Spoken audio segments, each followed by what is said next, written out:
안녕하십니까. 8월 4일 4주차 특강을 시작하도록 하겠어요. 우리가 좀 7주차 특강이니까 근데 7주차에 사실 다 나가긴 쉽지 않을 수도 있어요. 근데 어쨌든 간에 많이 해두면 우리 저기 2학기 저기 계약하자마자 좀 더 이제 저기 될 수. 우진아 너 안경 빨게요. 계약하자마자 좀 더 부담이 덜 수 있으니까 잘 좀 따라오시기 바라겠고, 지금 지금 오늘 수업 못 들어온 학생들, 그 다음에 여러분들도 지금 이거 다시 보려면 꼭 다시 보세요. 이거 그리고 이제 이 밴드의 단점이 하나가 장점과 단점이 있는데, 장점은 녹화해서 올릴 수도 있지만 여러분들이 직접 실시간으로 들을 수도 있어요. 그런 장점이 있긴 한데, 단점은 뭐냐면 이게 공짜거든. 그러니까 이제 그 게시 기간이 30일까지밖에 안 돼. 그러니까 어떤 녹화를 해서 올렸는데 예를 들어 3일 날 올렸어. 근데 이제 그러면 이제 그 다음 달 2일에 끝나. 그래서 못 보게 돼. 그러니까 여러분들이 이 영상 굉장히 귀중한 영상이니까 꼭 내가 수업해서 귀중한 게 아니라 이 단원이 되게 어려운 단원이거든요. 여러분 항상 제가 얘기했었잖아요. 1학기 중간고사 때 의문의 변동, 그 다음에 이제 학교마다 조금씩은 다르긴 한데 1학기 기말고사 때가 맞춤법과 띄어쓰기, 그 다음에 이제 2학기 중간고사가 요거 중세국어 고전문법이라고 하지. 그 다음에 네 번째 거가 이제 고은고 시험 이미 봤지만 문법 요소 그거거든요. 아마 고은고는 아마 2학기 기말고사 다른 걸 하겠죠. 그래서 요거 중에서 아마 이게 글쎄요, 그러니까 체감에 따라서 다를 수 있는데, 제가 생각하기에는 의문의 변동이나 한글 맞춤법이 한 100 정도의 난이도라면 얘가 한 120 정도? 뭐 더 어렵게 느껴지는 학생도 있고 좀 생각보다 별거 없게 느껴지는 학생도 있을 수 있겠지만, 어쨌든 간에 이 부분이 1학년 졸업에, 1학년 문법 졸업에 가장 걸림돌이라고 좀 생각하시면 돼요. 대신 반대로 말하면 이것만 잘 넘어가면 되죠. 민재 띄운 것처럼 그렇게 땀 흘리지 말고. 지금 날씨가 너무 더워서 막 에어컨 지금 19도에 되게 최대로 올려놓고, 그 바람도 최대로 올려놓고 한데도 이게 날이 덥고 그러면 이게 성능이 떨어지더라고. 그 외부에서 돌아가는 거 이름 뭐라 그러지? 그거가 그 성능이 떨어져서, 그래서 원장님이 친히 저기다가 막 물도 뿌리고 막 하는데도 불구하고 지금 19도에 보통 때 21도만 나도 굉장히 추운데 오늘 19도에 지금 가장 세게 났거든요. 근데 그렇게 시원하지가 않죠. 그냥 그래도 그냥 좀만 좀 버티고 합시다. 뭐 그래도 에어컨 되는 게 어디니? 에어컨도 고장나고 이런 학원도 되게 많다더만. 자, 갈게요. 우리 누나는 학원에 에어컨 고장났대요. 축하드려요. 자, 갈게요. 자, 열심히 적극적으로 좀 잘 좀 따라오시고. 프린트가 어딨지? 자, 요 프린트 다시 보세요. 문제는 내가 나중에 따로 드릴게요. 문제는 아직 문제를 풀 수가 없어. 문제를 주는 거는 어렵지 않은데, 지금 여러분이 풀 수 있는 문제는 몇 문제가 안 돼요. 몇 개 안 배웠잖아. 그러니까 문제는 나중에 딱 다 해서 드릴 테니까, 파일로도 올리고 다 드릴 테니까 일단 지금 이론 공부만 좀 열심히 해놓으시고 복습 꼭 하시고요. 왜냐면 그저께 걸 못하면은 어제 걸 못하고, 어저께 걸 못하고 오늘 걸 못하니까요. 자, 그래서 훈민정음 서문 이렇게 보시면서 제가 아마 메모장 찍으면서 여기 요거 있잖아요. 요거 있죠. 요거에서 제가 지난번에 뭐까지 했냐면 나랏 말싸미 듀기계 달아까지 했어요. 그죠? 이거 해석이나 이건 이미 다 했지. 해석이나 이건 이미 다 했고, 그거 말고 이제 해석 이외에 이제 문법적으로 알아야 될 내용들을 했었죠. 그래서 제일 첫 번째 뭐 배웠었냐면 아마 동국정문식 한자음표기라는 걸 배웠었을 거예요. 그죠? 왜 써있기는 문장처럼 써있는데 왜 문자로 읽어야 되느냐, 뭐 그런 얘기였습니다. 지금 다시 얘기하지 않겠습니다. 복습 당연히 했을 거라고 믿고요. 자, 그 다음 두 번째 했던 게 글자와 글자 사이에 점이 이제 세로로 찍혀 있는데, 그건 사실은 정확히 말하면 글자 사이에 있는 게 아니죠. 글자의 왼쪽에 찍어 놓은 거죠. 그러니까 예를 들어서 나하고 라 사이에 점이 찍혀져 있으면 그 점 하나는 걔는 나게 아니라 랏거라는 것을 좌가점이라고 얘기했었죠. 이거 우리가 흔히 뭐라고 그래? 방점 또는 사성점 또는 좌가점이라고 얘기했었어. 근데 주의할 점은 이 점이 있기 때문에 그렇게 발음하는 것이 아니라 성조를 발음한 거 아니라 우리 민족이 원래 성조가 있었다. 그거를 표현해 주기 위한 것이다. 그러니까 예를 들어서 17세기에 성조가 사라졌어요. 그러니까 뭐 블루베리 스무디 이게 없어졌어요. 그게 없어지면 당연히 방점도 존재 가치가 없죠. 그럼 가치 없어진다는 걸 알 수가 있어요. 자, 그래서 예를 들어 뭐 이런 거죠. 제가 지난번에 말씀드렸지만 그 어떤 고서류 같은 거, 우리 집 대대로 물려오는 고서류입니다. 이게 뭐 조선시대, 조선 초기 때 세종대왕으로부터 받은 어떤 친히 받은 교지입니다 해가지고 막 이렇게 진품명품 막 이렇게 올라온단 말입니다. 근데 그 사람들이 그걸 종이 보고 어떻게 이게 몇 세기인지 아냔 말이야. 물론 종이의 질도 보고 재질도 보고 어떤 그 부패 상태나 이런 걸로도 보겠지. 그런 걸도 보겠지만 가장 중요한 건 여기는 표기 같은 걸 보는 거죠. 만약에 세종대왕한테 받은 거라고 나와 있어. 근데 만약에 방점이 안 돼 있다. 뻥이지. 뻥이겠지. 왜? 15세기는 당연히 방점이 모든 문서에 방점이 있어야겠죠. 근데 분명히 세종대왕으로부터 받은 건데 방점이 없다. 그럼 최소한 걔는 17세기 이후죠. 그러니까 물론 17세기도 오래된 거긴 하지만 가치는 아무래도 좀 떨어질 수밖에 없죠. 뭐 이런 식으로 판별을 하는 거야. 그러니까 여러분들이 나중에 이런 고문서를 어떤 그 감정하는 그런 직업을 가질지 뭐 그건 모르겠으나 어쨌든 간에 뭐 도자기라든가 뭐 어떤 문서라든가 이런 거는 그 시대를 대표하는 어떤 시그니처 같은 어떤 특징들이 있는 거예요. 그거를 보고서 이게 몇 세기 것이다. 그 다음에 누가 내린 것이다. 뭐 이런 거를 판정을 하는 겁니다. 자, 그 다음에 말싸미, 다음 듀귀할 때, 이 귀 같은 경우가 이제 동국정원 샷잔표겠죠. 그 다음에 달아에서 뭐까지 했냐면 이게 다르다잖아요. 그럼 지금은 달라라고 써야 되는데 왜 달아라고 발음하고 달아라고 썼냐. 그래서 르다형 용어, 르다형, 뭐 다르다, 가르다, 뭐 이런 르다형으로 끝나는 동사나 형사 활용에 대해서 배웠지. 요즘은 어떻게 해요? 달라, 갈라, 뭐 무슨 뭐 발라, 뭐 이런 식으로 얘기하잖아요. 근데 그 당시는 어떻게 썼다고요? 리을 제로형으로 활용을 했다. 그래서 가르다 같은 경우는 가라, 그다음 다르다 같은 경우는 달아, 뭐 마르다 같은 경우는 마라 이런 식으로 발음을 했었다는 얘기지. 자, 근데 여기서 이제 제가 6번이었었죠. 6번에서 여러 개 알려줬지. 15세기 뭐 다시 쓸 필요 없습니다. 15세기는 리을 제로형이라고 그랬어요. 그랬다가 16세기 아직 16세기 우리가 문자는 안 봤지만 16세기는 지금처럼 리을형으로 간다고 했었어요. 그랬다가 17세기 중세국어죠. 흔히 중세국어. 지금 이거 두 개는 후기 중세국어. 근대국어죠. 이게 후기 중세국어. 이때는 좀 희한하게 리을 니은형으로 간다고 했었지. 그래서 달나 뭐 올나가서 뭐 발음도 어렵네. 그다음 맨 마지막에 지금 현대는 다시 뭐로? 현대는 다시 리을형이어서 그래서 중요한 사실은 현대 르다형이 16세기하고 같다는 거. 요 두 개가 후기 중세국어잖아요. 그다음에 요거는 근대국어고요. 근데 우리는 지금 요걸 배우고 있으니 근데 우리는 지금 훈민정음 요걸 배우고 있으니까 리을 제어로요. 그래서 달아. 해석할 땐 달라라고 해석을 해야겠죠. 됐어요? 여기까지 됐어요. 자, 그다음에 7번 갈게요. 자, 이제 오늘 때 굵직한 거 많이 할 겁니다. 자, 7번에 보시면 앞에 다시 보시면 나랏 말쌈이라고 되어 있잖아요. 나랏 말쌈이. 자, 7번 갈게요. 자, 훈민정음 서문이고요. 자, 1번. 자, 천천히 재밌게만 가봅시다. 그리고 여러분 대답도 잘 좀 해주시고요. 자, 훈민정음 서문을 갈 거예요. 서문. 문법 요소 갑니다. 문법 요소. 자, 7번. 1년 번호 7번이에요. 만약에 메모지 모자라시면 드릴게요. 어차피 호스키스로 박아놨잖아요. 그러니까 메모지 저 계속 여러 개 드릴 테니까 큼직큼직하게 널찍널찍 잘 쓰시고 꼭 복습하시고요. 자, 철자법에 대해서 배울 거예요. 철자법. 자, 철자법이라고 하는 것은 첫 번째 뭐냐? 첫 번째 잘 보세요. 글자를 뭐 하는 거예요? 글자를 배열하는 법을 말하는 거. 배열하는 규칙을 말하는 거야. 글자를 이 철자가 배열하다, 뭐 나열하다 이런 뜻이거든요. 그래서 배열하다. 왜 그래서 여러분 서류 같은 거 철해놔라 이런 말 하잖아요. 그게 뭐 철로 넣으라는 뜻이 아니지. 서류를 잘 이렇게 배열해놔라 이런 뜻이거든요. 글자를 배열하는 규칙인데 우리가 이렇게 얘기하면은 생각보다 잘 이해가 안 갈 수도 있어. 쉽게 말할게요. 영어로 치면 영어의 스펠이랑 똑같은 거야. 영어의 어떤 스펠링.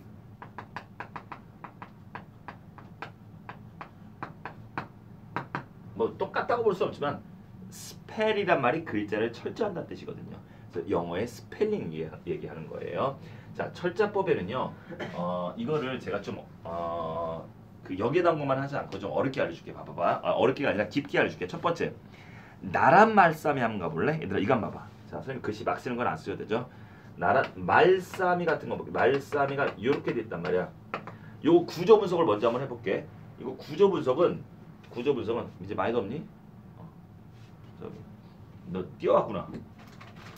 이거를 땀 좀 닦아. 아예 보기 안쓰러 죽겠다. 자, 말싸미 같은 경우 제가 저기 2번이나 실수를 했잖아요. 그래서 오늘은 제가 10시 반에 출발했어요. 근데 그렇게 일찍 출발해도 차가 안 막혀. 원래 그런 법이지. 늦게 출발하면 차가 막히는 법이고. 자, 말싸미 같은 경우는요. 어떻게 된 거냐면요. 잘 보세요. 이게 말싸에다가 미가 붙은 건 아닐 거 아니에요. 그죠? 말싸라는 말이 어디 있어요? 그리고 미라는 조사는 없잖아요. 이건 어떻게 된 거냐면 이 말쌈이 요즘에 말씀이거든요. 뭐 제 말씀 좀 들어보세요. 그거거든요. 말쌈에다가 뭐가 붙은 거냐면 이가 붙은 거야. 서인아 뭐뭐 이 뭐 책상이 뭐뭐 이 이거 무슨 격조사? 말씀이 무슨 격조사? 주격조사 그지? 주격조사. 우리나라 주격조사는 이하고 가가 있잖아요. 그래서 말쌈에다 이가 붙었어. 근데 이거를 표기를 어떻게 했냐면요. 말쌈이라고 표기를 할 수도 있고 하는 것이 아니라 이걸 이렇게 표기했잖아요. 즉 말쌈이라고 안 하고 말쌈이 마치 그냥 우리 연처 저기 알지? 우리 지난번에 우리 저 1학기 때 배웠던 거 마치 그 연음 법칙 그냥 받침을 뒤로 빈자리로 밀어버리는 거. 연음 법칙 된 발음 그대로 써버렸잖아요. 연음 법칙 때 발음 그대로 써버렸잖아요. 그럼 얘들아 그럼 봐봐. 지금으로 치면 이렇게 쓴 거지. 말씀이 뭐 들으니 같은 말씀을 들으니 이렇게 써준다는 거지. 이런 철자법을 한다는 거지. 그럼 만약에 뭐 얼음 같은 것도 얼음 이렇게 그냥 발음 나는 대로 연음 나는 대로 얘들아 요렇게 적는 걸 말하는 거야. 얘들아 퀴즈 우리 저기 1학기 중앙 기말고사 때 했던 거야. 이걸 무슨 식 표기라고 그래? 이거를 표음주의라고 그래? 표의주의라고 그래? 기억나? 표음 그지? 그냥 발음하는 대로 쓰는 거 그지?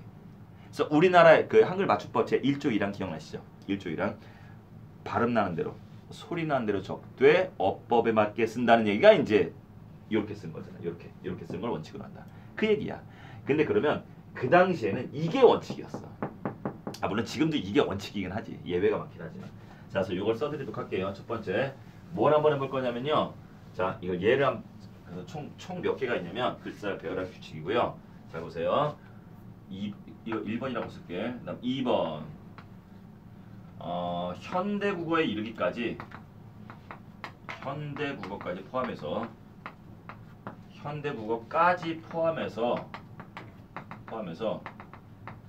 제가 한번 찍어보실래요? 총 몇 개의 철자법이 있었을 것 같아? 3개요. 좀 더 써. 4개요. 4개요? 아유 맞았어. 그래서 총 4개의 철자법이 있어요. 철자법이 존재해요. 글쎄 철자법이 존재하는데 지금 철자법은 우리 이미 저 1학기 저기 기말고사 때 배웠잖아요. 소리 난 대로 적되 단어의 뜻을 가려줘야 할 때는 어법에 맞게 원형을 밝혀 적는다. 그거잖아요, 그거. 근데 그 전의 모습이 어땠냐 이거야. 그 전의 모습이 어땠냐 이거야. 자, 그럼 이걸 한번 가르쳐주도록 할게요. 첫 번째, 제가 예를 하나 들어줄게요. 어떤 예를 들어줄 거냐면요. 자, 예를 이쪽에 자 하나씩 할 때마다 쓰고 지우기 할게요. 첫 번째 보세요. 어떤 글자가 있겠으면 이걸로 한번 해볼게. 깊다란 말에다가 깊다라는 형용사가 있죠. 여기다가 이라는 걸 한번 붙여볼게. 자, 깊다라는 형용사에다가 자 이걸 뭐라 그러니? 형용사에 뭐라 그래요? 어근이라고 해요. 형용사의 어근 뜻을 가진 부분이에요. 형용사 어근에다가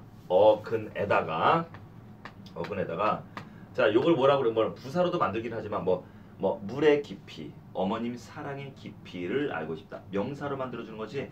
이런 걸 뭐라 그러냐면 명사 파생 전미사라고 그래. 명사 파생 전미사. 자 이거 되게 중요한 건데 명사 파생 전미사 되게 중요한 건데 지금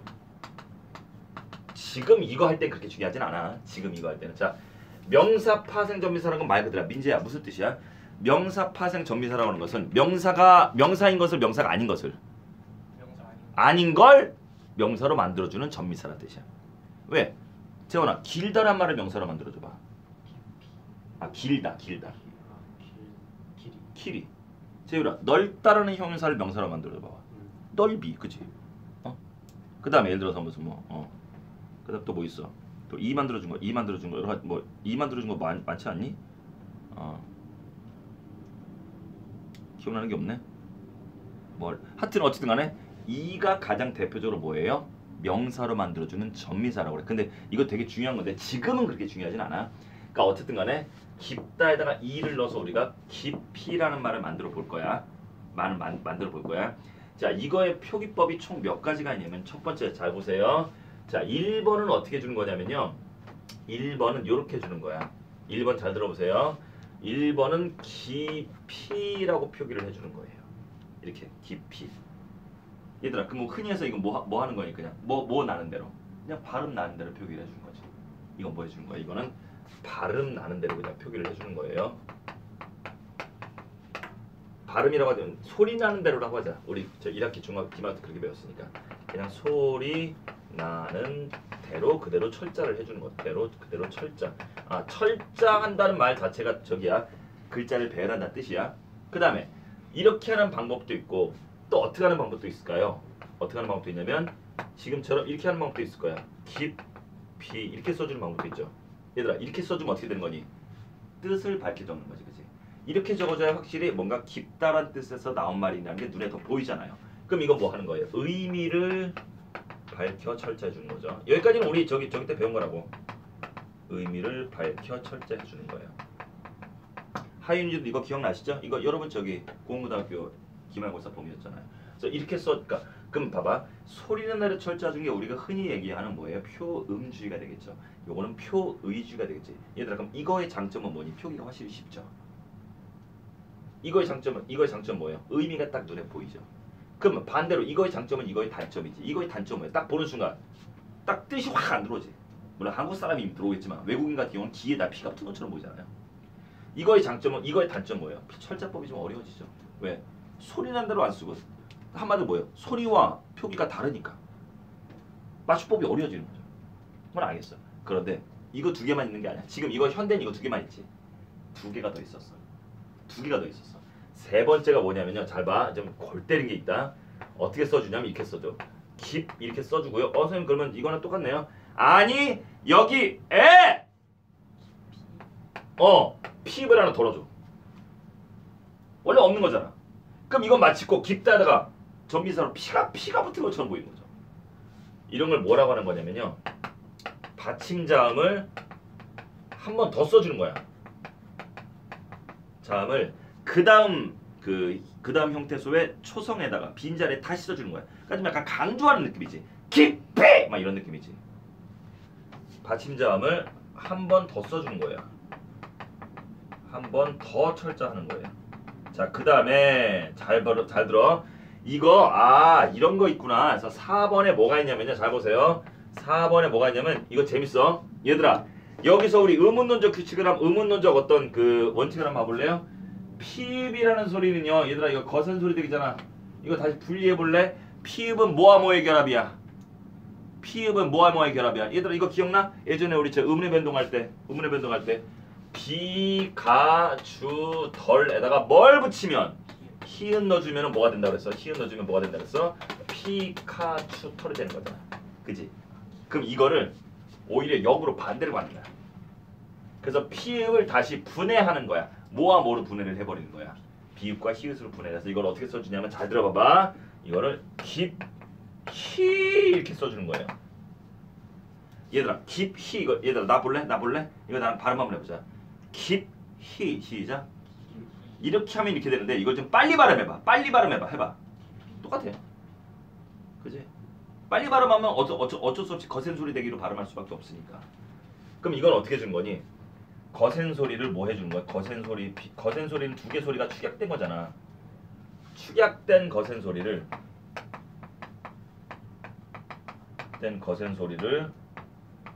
다시 분리해서 철자하는 거지. 해서 철자하는 거야. 이렇게 네 가지 방법이 있어. 근데 왜 내가 이걸 예를 들었냐면요. 거센 소리가 아니고서는 이 네 번째 거는 저기 나올 수가 없기 때문에 그래요. 그래서 얘는 뭐와 뭐로 다시 분리를 해버리는 거야. 비읍과 히읗으로 이렇게. 이거 이렇게 주자. 요렇게 해서 이걸 화살표를 이렇게 할게. 화살표를 이렇게 해줄게. 화살표를 이렇게 해주면 이게 바로 뭐예요? 거센 소리 되기잖아요. 그럼 얘들아 눈치 혹시 챘니? 거센 소리 되기를 오히려 뭐로 해버리는 거야? 역방향으로 적용시켜버리는 거지. 거센 소리 되기는 뭐 하는 거예요? 두 개의 자음을 오히려 합치는 거잖아. 근데 이건 뭐 하는 거야? 합쳐진 걸 오히려 다시 뭐 하는 거야? 설탕과 물을 다시 뭐 해버리는 거야? 분리해버리는 거지. 알겠니? 자, 이런 게 있어. 자, 이걸 이제 용어를 이제 배워보자. 이걸 용어를 배워볼게. 자, 용어를 배울게. 학교에서는 당연히 순우리말 용어로 배웁니다. 순우리말 용어로 배우는데 선생님 때는 순우리말 용어를 당연히 배우지 않았는데 가끔 요즘 수능도 그렇고 가끔 요즘이 한자어 용어가 병기 나란히 표기된 경우가 꽤 많더라고. 그래서 난 두 개 다 알려줄게요. 첫 번째, 자 보세요. 얘를 뭐라고 그러느냐? 잘 들어. 얘를 이어적기라고 그래. 이어적기. 얘들아 얘들아 이건 선생님이랑 발음해야 돼. 아까 이건 몰랐을 텐데 이건 알아야 돼. 자 발음 한번 해볼래? 이어적기 시작. 무슨 뜻이야? 그냥 발음 난 대로 그냥 여는 법칙 나는 대로 적는 것도 어떻게 적으라고? 야 연이란 말이 이어 있단 얘기잖아, 그죠? 이어적기. 이거 순우리말이고 다른 말로 뭐라 그러냐면 여는 법칙대로 철자한다 그래서 무슨 철이라고 그래? 연철이라고 하는 거야.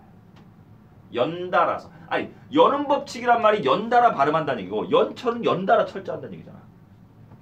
여는 법칙대로 발음한다. 그래서 뭐라 그래? 연철표기라고 그래. 똑같은 말이야. 아 그래서 선생님 학교 다닐 때 당연히 오른쪽 한자로 배웠죠. 근데 요즘 당연히 이어적기로 나와. 근데 가끔 연철 요렇게 시험 문제 나오기도 하니까 둘 다 알아두시라고요. 왜? 요즘 거센소리 대기가 정통 용어인데 격음화 이렇게 나오기도 하듯이.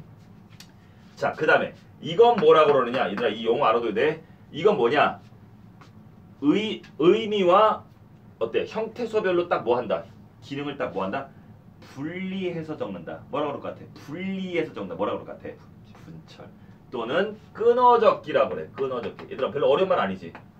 끊어적기란 건 뭐니? 형태소별로 의미를 보여줄 수 있도록 다 어떻게 한다? 딱딱 끊어서 적어준다. 이게 다른 말로 분철이라고 한다는 거야. 아니 분이라고 하는 것 자체가 뭔가 끊는다, 나눈다 이런 뜻이잖아요. 됐죠?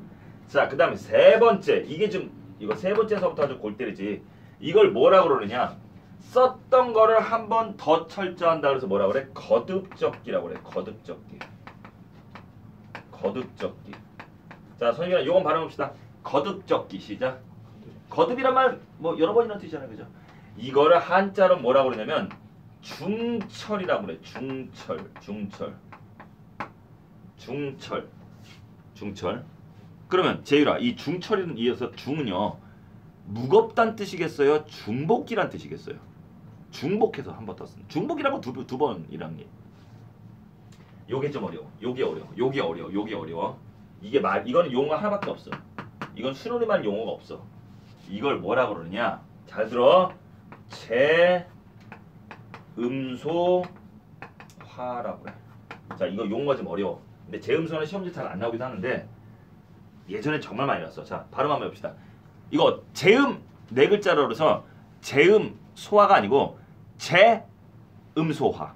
자, 발음 크게 한번 해볼게. 이건 지금 이거 공부하는 학생들 같이 들어보자. 제음소화 시작.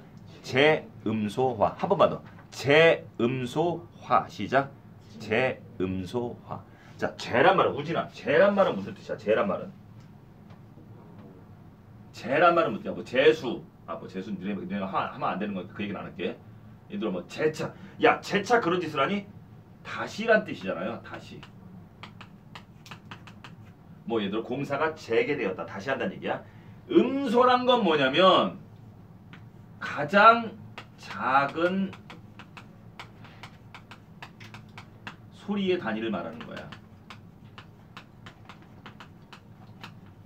화는 그렇게 변화시킨다는 얘기고요. 그럼 제음소화는 무슨 뜻이냐면 잘 들어. 피읍이라는 글자는 좀 더 작게 뭐 할 수 있어? 나눌 수 있잖아. 또 나눌 수 있는 게 총 4개 있지. 뭐 있어? 키읔도 나눌 수 있죠. 디귿과 히읗으로 나눌 수 있죠. 티읕도 나눌 수 있지. 디귿과 히읗으로 나눌 수 있죠. 그 다음 또 뭐 있어요? 그러니까 티피카. 치읓도 나눌 수 있죠. 지읒과 히읗으로 나눌 수 있죠.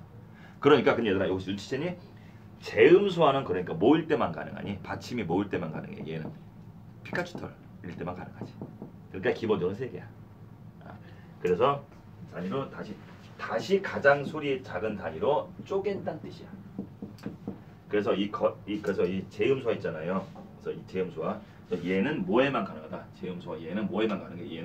얘는 받침이 모일 때만. 받침이 거센 소리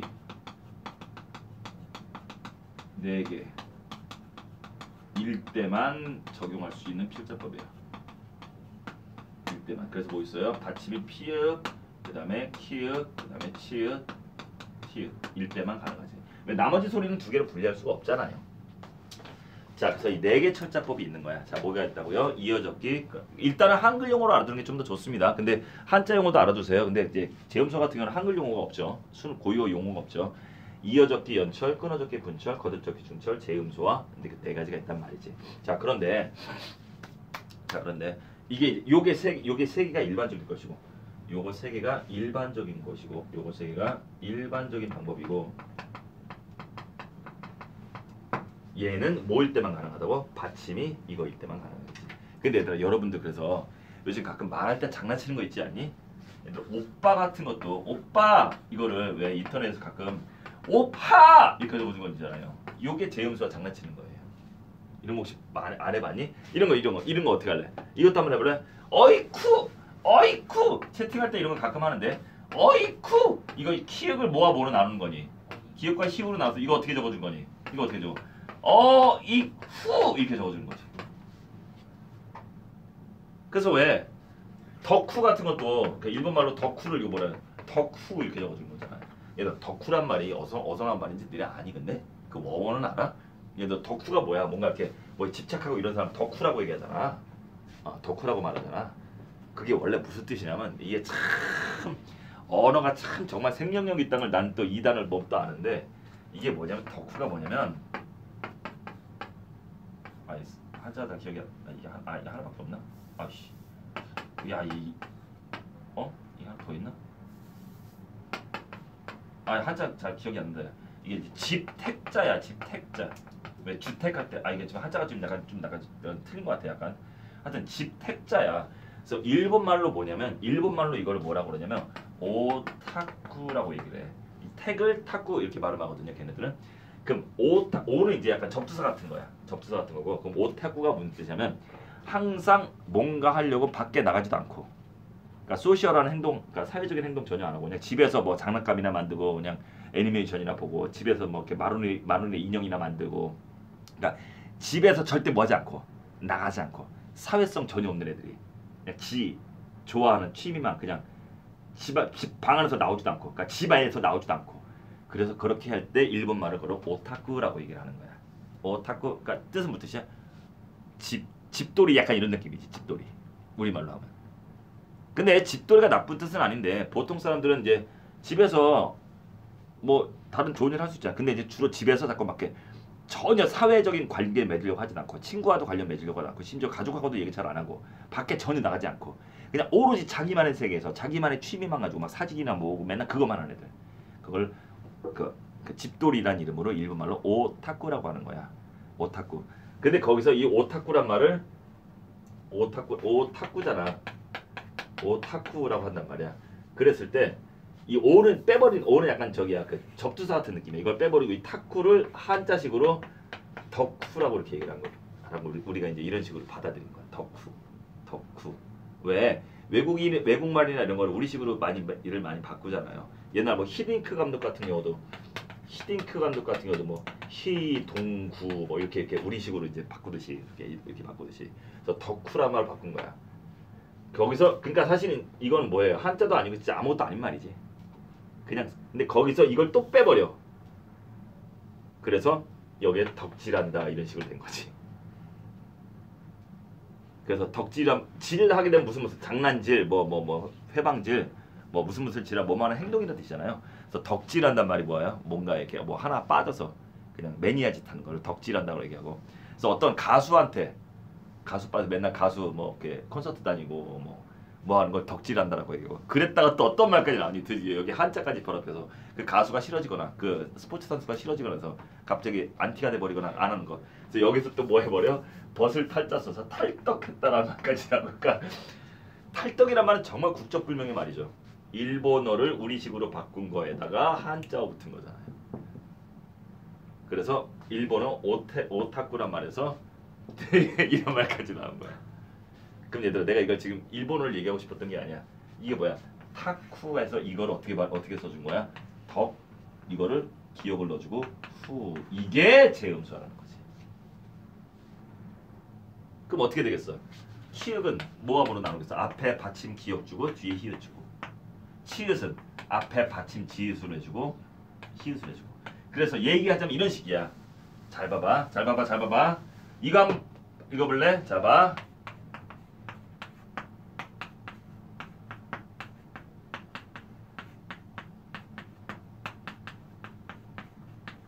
이걸 따로 하면 별로 의미가 없어. 봐봐 봐봐.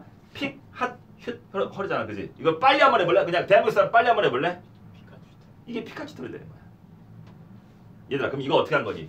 피카츄 털 이거 나 거센 소리 할 때 이런 식으로 항상 내가 외우라고 했던 거잖아요. 피카츄 털에서 이걸 어떻게 준 거야? 어떻게 준 거니? 얘를 이거 두 개로 나눈 거고 치읓을 이거와 이거로 나눈 거고 그 다음에 티읕을 뭐로 나눈 거고 이렇게 나눈 거지. 이게 재음수화야. 그 다음 퀴즈 정말 쉽게 알려줄게. 재음수화가 뭐의 반대 방향이야? 거센 소리 대기의 반대 방향. 거센 소리 대기 우리가 네 글자로 뭐라고 그래? 자음 축약이라고 하잖아. 두 개를 축약한 거잖아. 그걸 다시 원래대로 가장 작게 다시 쪼갠 게 재음수화. 그렇다면 재음수화라는 것보다 그럼 정리해볼게. 그럼 재음수화는 봐봐 이거 한번 적어줄게. 보충 경우 팁 하나 알려드리면요. 비가 주 덜에서 히읗이 붙어서 피카츄 털이 되는데 잘 보세요. 이걸 이렇게 그릴까? 이 방향으로 가는 게 뭐예요? 요 방향으로 가는 게 요게 거센 소리 되기 또는 자음 축약이라고도 하죠. 축약이고 해서 두 개로 오히려 축약한 게 거센 소리 되기고 반대 방향으로 합쳐져 있는 걸 원래대로 다시 소금과 물로 다시 분리해 버리는 걸 뭐라고 그러는 거예요? 재음소화 이렇게 얘기하면 되겠지. 이해 가니? 근데 어쨌든 간에 4개 표기법이 있다고 했지만 재음소화는 거센 소리가 받침일 때만 가능하기 때문에 사실은 3.5개의 표기법이다. 철자법이다라고 얘기하겠죠. 됐나요? 자, 그래서 그런데 이게 이것도 물론 중요하지. 이것도 중요한데 그 다음에 존재하고 그 다음에 요거 3번으로 할게요. 요거 3번. 자, 시대별 이것까지만 끝이야. 변천사를 한번 가보도록. 변천사를 제가 정리를 해드릴게요. 이거 또 그다음 3번으로 할게요. 시대별 변천사. 자, 어떻게 할까요? 잘 봐. 제가 지금부터 색깔로 표기를 할 건데 잠깐만 색깔로 어떻게 표기를 해볼까? 노란색을 여러분들 색깔 펜 있으면 좋아요. 노란색을 연철 이어적기로 할게요. 그 다음에 노란색을 이어적기라고 하고 그 다음에 빨간색을 끊어적기라고 할게요.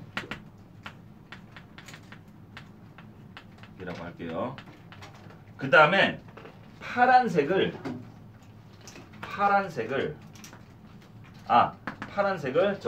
여러분 세 가지 색깔 정도면 괜찮아.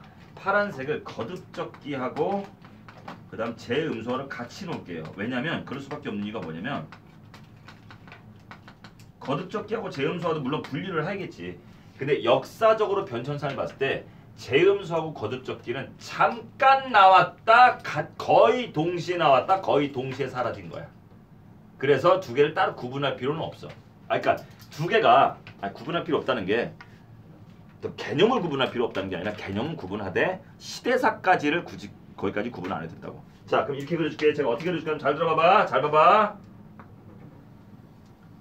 이걸 이렇게 그려줄 거예요. 좀 삐뚤어졌네요. 이걸 이렇게 그려드릴게요. 그래서 됐죠? 자, 이 상태에서 색깔을 입힙니다. 그럼 이렇게 한 번만 그리면 여러분 아시잖아요. 선생님이 중세국어 잘하는 거. 이렇게 해주면은 여러분이 딱 바로 이해가 갈 거예요. 자, 여기다 이제 색깔을 입혀드릴게요. 자, 여기다가 무슨 색을 입힐 거냐면 여기다가 노란색을 이렇게 입힐 거예요. 노란색을 이렇게 입힐 거예요. 그 다음에 여기다가 무슨 색을 입힐 거냐면 빨간색을 입힐 거예요. 그래서 어떻게 될 거냐면 요렇게 다시 잠깐만요. 얘들아 나 그리고서 그려라. 지금 네가 하고 지워야 될 것 같아서 잘못하면. 그 다음에 요렇게 할 거예요. 뭐 별거 아닌 것 같은데 이게 되게 이 그림이 되게 중요해. 그 다음에 어떻게 할 거냐면요. 요렇게 이렇게 두 줄을 그릴 거예요. 그릴 거예요. 자, 그 다음에 여기다가 뭐라고 쓸 거냐면 15세기라고 쓸 거예요. 우리가 지금 배우는 15세기죠. 요게 17세기라고 쓸 거예요. 그 다음에 요게 현대라고 이렇게 쓸 거예요.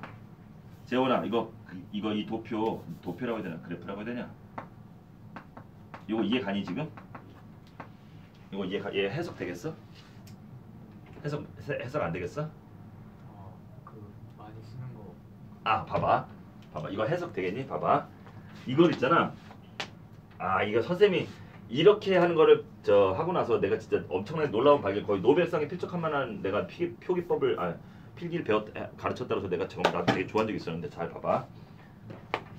아, 카리나 안녕. 아, 오해하지 마세요. 저는 아직도 유진이를 좋아해요. 자, 봐봐. 아, 이게 그래도 여기 사람 저기가 있는 게 좀 그렇다. 아, 혹시나 또 학부모님들도 볼 수 있는데 선생님이 미친놈을 볼 수 있잖아. 야, 저 선생은 딱 보니까 저 사진 보니까 얼굴은 좀 잘생기긴 했는데 덕후구나 막 이렇게 부모님께서 욕할 수 있으니까. 보세요. 지금 카메라로는 이게 색깔이 잘 보일까 모르겠어. 좀 커야 되는구나. 이거 봐봐. 15세기 때는 무슨 표기법만 있는 거야? 15세기 때는 무슨 표기법만 있는 거야? 아, 이거 봐봐. 15세기 때 지금 우리가 배우는 15세기 무슨 색깔밖에 없어? 이어적기밖에 없는 거지. 그러다 점점점 내려오면서부터 이어적기의 비율이 점점 어떻게 되고? 아니지. 노란색이 점점 넓이가 어떻게 돼? 점점 줄어든 대신에 16세기로 오면서부터 무슨 색깔이 나오기 시작했어? 끊어적기가 나오기 시작한 거지. 그랬다가 지금 현재는 기본적으로 뭐예요? 지금에서 기본적으로는 이거와 이거가 공존하는데 이게 더 많죠. 그러다 17세기 때는 어떻게 되니? 몇 가지 표기법이 다 있는 거니? 아니요. 파란색을 2개 적었잖아요. 그러니까 노란색도 있고. 아니지. 이 부분 잘 봐봐. 요 부분을 봐봐. 요 부분을. 잘 모르겠니? 자, 요 부분을 한번 봐봐봐. 요 부분을 보시면요. 17세기 중세국어 봐봐. 아, 저 근대국어 봐봐. 무슨 색도 보이고 왼쪽에 무슨 색도 보이고 오른쪽에 무슨 색도 보이고 그 다음 중간 무슨 색도 2개 더 있고 파란색도 2개 더 있죠. 그럼 이때는 표기법이 몇 개가 공존했다는 얘기니? 4개가 공존했다는 얘기지. 왜 4개예요? 아, 저렇게 4개? 아. 알겠어? 그럼 이걸 어떻게 해주면 되는 거야? 자, 이걸 말로 정리해줄게. 자, 그럼 이건 여기다 뭐라고 쓰면 되겠어? 15세기 지금 우리가 배우고 있는 이거잖아. 중세국어.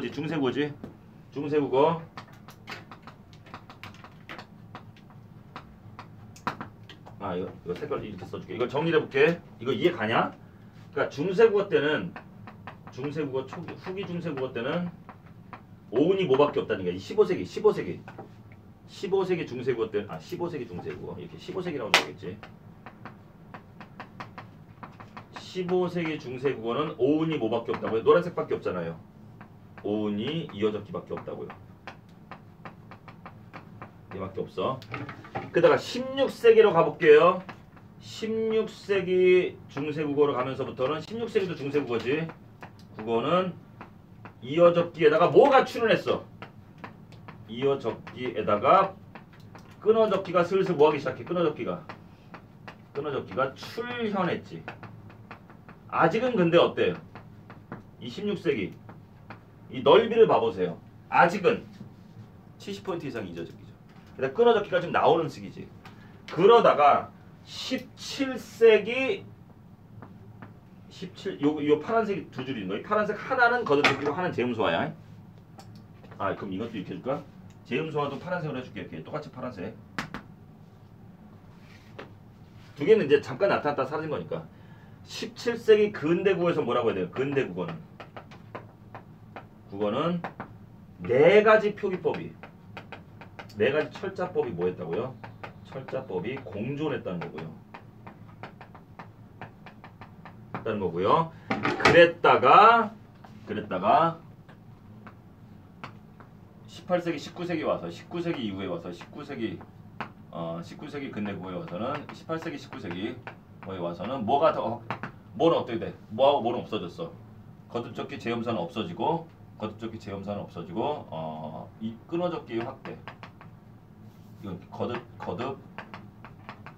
거듭적기 제음소화는 음소화는 이제 사라지고 이건 사라지고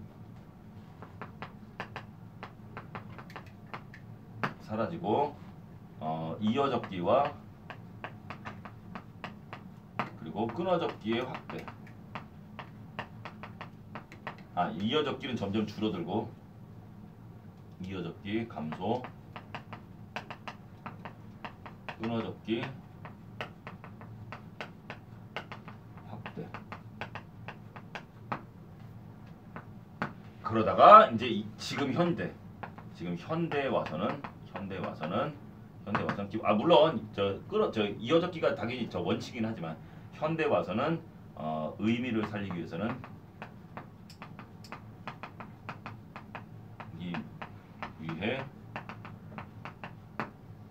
위에 끊어적기 필수죠.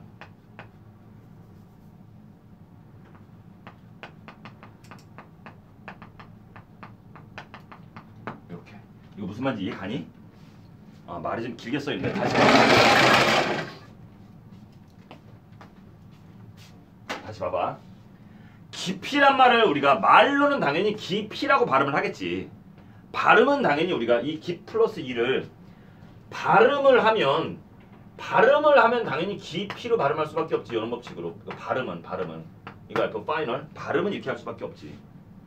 근데 이거는 표기를 어떻게 하냔 말이야. 그랬을 때 15, 자 그럼 정리해볼게. 15, 다 같이 한번 얘기해볼래요? 15세기는 깊이라는 명사를 100% 뭐로만 쓴 거야. 모든 문헌에서. 이렇게만 쓴 거지. 16세기 100년 정도 지나서 그때는 이렇게 쓰는 게 대부분인데 이렇게 쓰는 책들도 살짝 나오기 시작하는 거지. 알겠어? 그랬다가 17세기는 어때요? 요렇게 쓰는 사람, 요렇게 쓰는 사람, 이렇게 쓰는 사람, 이렇게 쓰는 사람이 다 있다는 얘기지. 심지어 하나의 책의 앞부분에 이렇게 써있고 뒷부분에 이렇게 써있는 경우도 많았어. 그러다가 지금은 이렇게 의미를 살려줘야 될 때는 이렇게만 써줘야 되지. 지금은 이렇게만 써야 되지. 지금은 이건 당연히 그때 사라졌고 이거는 이렇게 쓴 이유가 뭐야? 한 100년 잠깐 쓰이다가 이건 바로 사라졌어. 너무 효율적이지 않은 표기법이어서. 지금은 이렇게 써줘야 되죠. 물론 한글 맞춤법은 소리 나는 데다가 제 이론칙이긴 한데 이렇게 의미를 살려줘야 될 때는 이렇게 끊어적기만 써줘야 되는 거지. 이제는 이렇게 쓰면 안 돼. 그래서 이건 이렇게 그린 거라고요. 뭔 말인지 이해가요?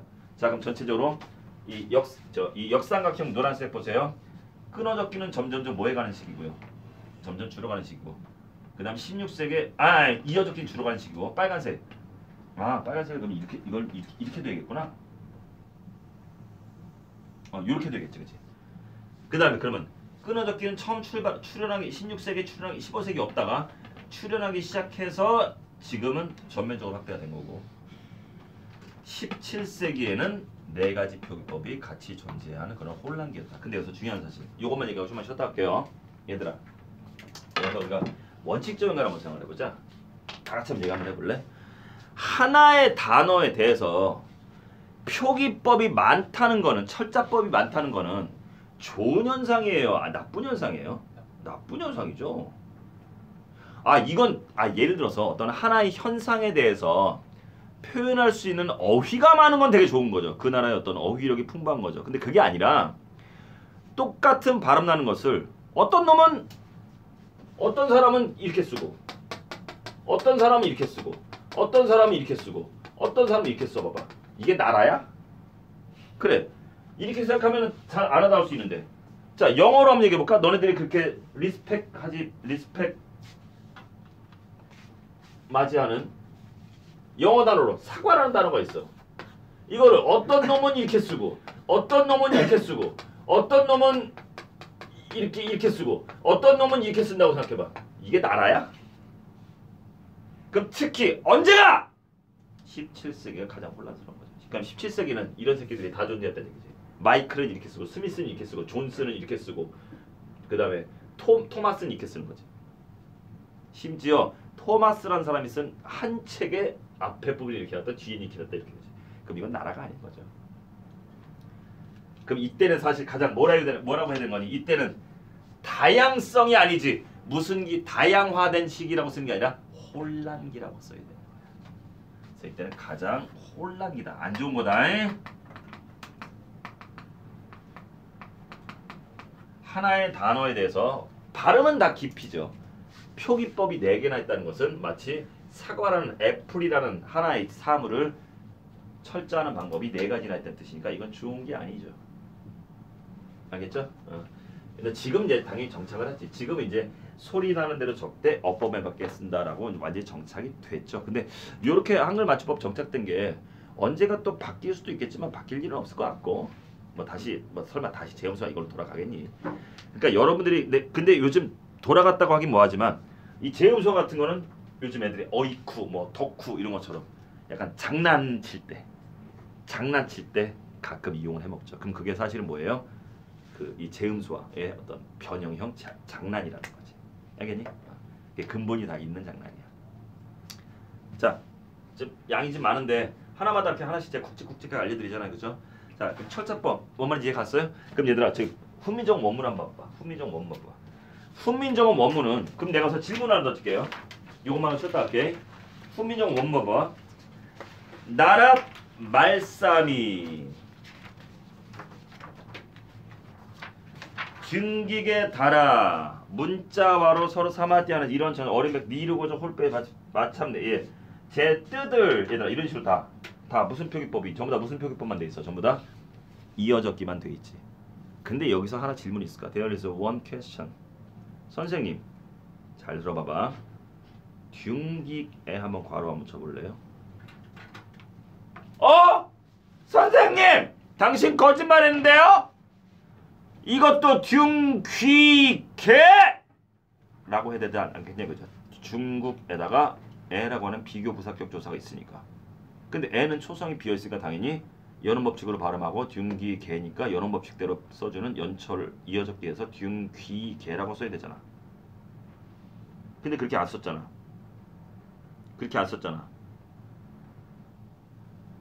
왜 그럴까요? 한자는 제외. 왜냐면 한자는 우리 동국정시 한자 표 기억나시죠? 모양도 발음도 중국식 원음에 가깝게 중국식 원래 모양에 가깝게 네모나게 정사각형으로 만들어주잖아. 근데 이거를 이어적기 원칙에 따라서 균귀개 그래버리면은 한자의 원래 발음을 훼손하는 효과가 나잖아. 마치 균귀에다가 개 같은 것처럼 보잖아. 한자와 결합할 땐 예외. 알겠니? 자 마지막 4번. 4번에 대해 그냥 여기다 써줄게. 4번. 한자어의 경우 한자어와 결합시는 어와 결합시 조사 같은 게 결합시는 예외. 얘는 무조건 끊어적기.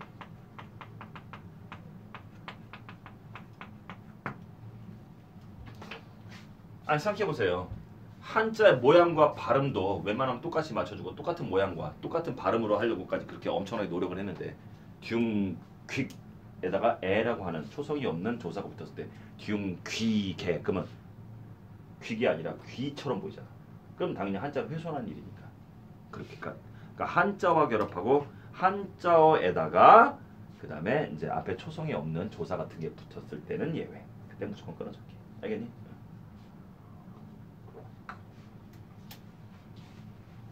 자 그렇다면 어디 잠깐 봐보시냐 확인 한번 해볼게요. 실제로 통사적이라는 얘기는 이제 역사의 흐름대로 실제 그런 게 있나 볼까요? 어디 보시면 되냐면요. 그 뒷장에 소학원회라는 거 봐봐. 요게 16세기거든. 이게 아까 우리 지금 배우고 있는 거 있잖아. 걔보다 100년 뒤에 문서거든. 100년 뒤에 문서야. 얘들아 벌써 여기서부터 한번 봐볼까? 첫 번째 퀴즈 빨리 한번 발음해봐. 요것만 쉬었다 할게. 3분만 집중해봐. 얘들아 이게 16세기야. 16세기에 성조 있어 없어? 우리나라 말에 블루베리 스무디 있어 없어? 왜? 뭘 범학할 수 있어?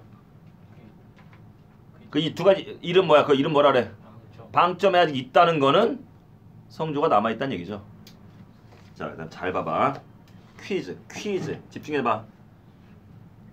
동국정운식 한자음 표기 있어 없어? 찾을 수 있어. 아니 내가 좀 어려운 거 물어보는 것 같긴 한데 첫 글자에서 이미 판명이 돼. 동국정운식 한자음 표기 실시되니 구현되고 있니 안 구현되고 있니? 왜요? 첫 글자에 바로 나와. 첫 글자에 재현아 뭐 해봐. 그치. 공자 같은 경우에 앞에는 꼭지응이 맞지. 근데 자 같은 경우도 여기다 뭐 넣어줘야 돼? 허수로 뭐 넣어줬어야 되는 거야? 동그라미 넣었어야 되지. 근데 안 넣었지. 그러니까 동국정운식 한자음 표기는 딱 100년밖에 안 가는 글자지. 안 가는 표기법이지. 자, 그 다음에 내가 물어보고 싶은 거. 퀴즈. 끊어적기의 첫 번째 단어 찾아봐봐. 성이 찾았니? 끊어적기가 나온 첫 번째 단어를 찾아봐. 물론 대체로 이어적기인데 할 수 있어. 끊어적기가 이거 16세기니까 조금씩 나오기 시작했다고 그랬잖아요. 그게 맞는지 확인해봐. 민지야 뭐 있어? 무기요? 아니야. 맞아. 그것도 맞아. 근데 걔보다 좀 더 앞에 있어. 하나 더 있어. 걔보다 앞에 하나 더 있어. 가라. 맞아. 가라샤 되지. 근데 이거는 한자 아니잖아. 이거 15세기로 고치면 어떻게 고쳐야 돼? 가라샤대로 썼어야 되는 거지. 그리고 몸임이어도 역시 끊어적기가 된 거죠. 15세기로 왔으면 몸이요. 얘들아 지금 내가 이거 뭐 하는지 알고 제일 중요한 거야. 특히 종초문 주관식도 나오잖아요. 시험지가 뭔 줄 아냐? 16세기나 17세기 문헌을 주고 15세기 표기로 돌려 쓰시오. 그리고 그 이유를 밝혀 쓰시오. 이거 서술이에요. 물론 이제 고은고는 근데 고은고는 작년에 서술형이 나왔다 안 나왔다거든. 1학기 때 한 번 나오고 한 번 안 나오고 2학기 때 한 번 나오고 한 번 안 나왔거든. 근데 올해는 4번 다 안 나올 것 같긴 한데 어쨌든 간에 15세기형으로 바꾸면 이것이다 라는 거 우리 나중에 16세기 언어 배울 때 그때 할 거야. 근데 별거 없어. 15세기 때 원칙으로 바꿔주면 되는 거야. 자, 하나만 더 해볼래? 공제, 증자 단어 닐러 가르치. 닐러가 니르다, 이르다, 말하다 이런 뜻이거든. 닐러. 이거 15세기로 돌려봐봐. 100년 전으로 돌려봐봐. 닐어라고 써야겠지. 그치? 봐, 확실히 무슨 형 나왔어? 리을 형 나오지. 르다 형의 형. 어때? 그러니까 얘들아, 그럼 여러분 나중에 이제 이걸 감정할 수 있겠어? 그러니까 어떤 사람이 우리 가보라 그러고 이걸 가져와서 세종대왕 때 하사받은 겁니다 하면 그 새끼 내쫓으면 되지. 구라치고 자빠졌네. 왜? 증거가 몇 개나 있니? 동국정운식 한자음 표기도 없지. 르다 같은 경우에 리을 제로형이 아니라 리을형이지. 그리고 분철 나왔지. 끊어적기 나왔지. 그럼 이건 절대로 15세기 문헌이 아닌 거죠. 그러므로 감정가 의뢰인이 10억? 이거 15세기 거 아니거든요. 16세기 후반으로 보입니다. 감정가 5억으로 내려가는 거지. 거짓말 못하는 거죠. 그러니까 그렇게 감정 같은 것도 뭐예요? 사실을 알아야 감정을 할 수 있는 거예요. 어때? 벌써 여기 증거가 이게 15세기 문헌이 아니라는 거고 16세기 문헌이라는 증거가 벌써 앞줄에 3개가 나와 있죠. 어때? 지금 신기하지? 그러니까 그 사람들 그런 고소 공부하는 사람들이 이렇게 이런 어학자료 공부하는 거야 먼저. 그래야 몇 세기인지 알 수가 있는 거지. 이해 갔어? 근데 얘들아 만약에 어떤 책을 봤어. 어떤 책을 봤는데 이런 글자가 나와 있어. 그럼 그 책은 절대 15세기, 16세기 아니죠. 더 뒤죠. 17세기지. 그렇다고 18세기, 19세기도 아니죠. 그러니까 꽤 한 300년 정도 된 문서가 확실한 거죠. 더 볼 것도 없죠. 이거 한 글자만 봐도 알죠. 이해 가니? 오케이. 좀만 쉬었다 갑시다. 50분이 넘게 했네요. 자, 좀만 쉬었다가 하나 가지고 길게 설명했는데 앞으로 이런 개념 몇 개만 더 하면 됩니다. 좀만 쉬었다 갑시다.